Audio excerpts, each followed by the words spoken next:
বান্দরবানের বালাঘাটা মৈত্রীময় পানি বর্ষণ সাংগ্রাই উৎসব এর মধ্য দিয়েই আজ শেষ হচ্ছে বান্দরবানের বৈশাখীর উৎসব। উৎসবের খবর জানবো আমরা, আমাদের সাথে সরাসরি যুক্ত হচ্ছেন সহকর্মী রতন কুমার দে।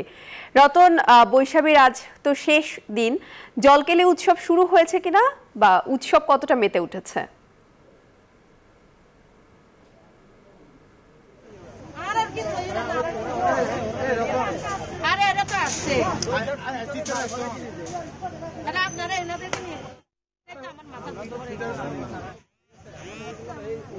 ধন্যবাদ প্রিয়াঙ্কা। আপনি যেমনটা জানেন, পাহাড়ে শুরু হয়েছে সাংগ্রাই, যাকে বলা বৈশাখী পানি বর্ষণ।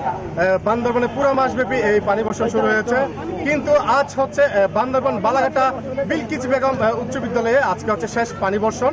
পানি বর্ষণের মধ্য দিয়ে শেষ হবে পার্বত্য জেলা বান্দরবানে। আপনি দেখছেন এই যে সবাই আসছে, একটু পরে লোকজন আসবে। আমি একটু লোকজনকে দেখাতে চাই যে পানি বর্ষণের মধ্য দিয়ে এই যে বালাঘাটা আসা শুরু করছে। যে এই বালাঘাটা পানি বর্ষণে পরপর তো 3 পার্বত্য জেলার সব লোকজনরা আসতে শুরু করেছে। তার পাশাপাশি আমি আপনাকে আরেকটা কথা জানিয়ে রাখি, বিকাশে কম খরচে ক্যাশ আউটের লিমিট বেড়ে 50,000, প্রিয় এজেন্টও 2টা। এই পার্বত্য জেলায় রয়েছে পাহাড়ি সম্প্রদায়ের 11টি নৃগোষ্ঠীর মধ্যে তারা একে অপরের প্রতি পানি বর্ষণ করে, নিজেরা নিজেদের গায়ের একে অপরের প্রতি যুবক যুবতীরা পানি ঢেলে এই সাংগ্রাই উৎসবটা পালন করে থাকে। তার কারণ একটাই হচ্ছে, পাহাড়ের যে অশান্তি সৃষ্টি হচ্ছে তারই একটি ধারাবাহিকতায় শান্তি সম্প্রীতির জন্য পাহাড়ের যে এই শান্তির জন্য তারা এই সাংগ্রাই উৎসবটা করে থাকে।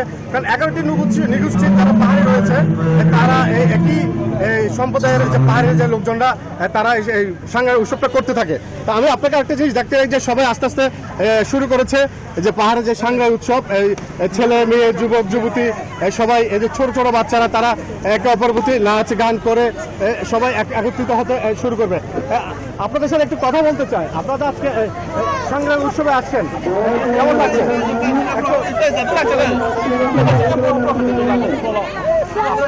সাংগ্রাই উৎসব আসছেন, কেমন লাগছে? অনেক ভালো লাগছে মহাসাংগ্রাই অনুষ্ঠানে, কারণ এটা প্রত্যেক বছর নেয়, প্রত্যেক বছরই আমাদের বালাঘাটে হয়। তবে